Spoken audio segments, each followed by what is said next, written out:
ఏంటి? నన్ను కొట్టమన్నావా?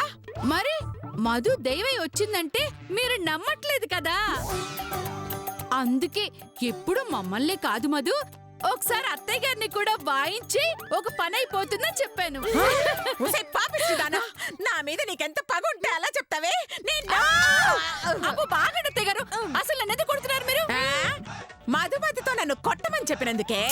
అబ్బా అత్తయ్య గారు, మీ దృష్టిలో మధు దెయ్యం కానప్పుడు మిమ్మల్ని ఎలా కొడుతుంది?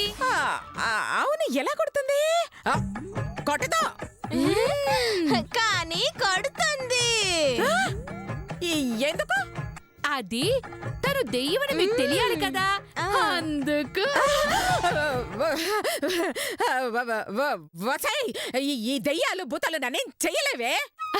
అవునత్తయ్య గారు, కరెక్ట్ గా చెప్పారు. ఒక దెయ్యాన్ని ఇంకో దెయ్యం ఏమీ చేయలేదు.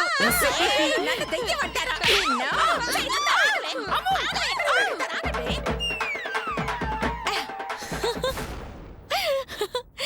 అనసూయత్త, నీ కోడలని మెత్తగా దంచాను.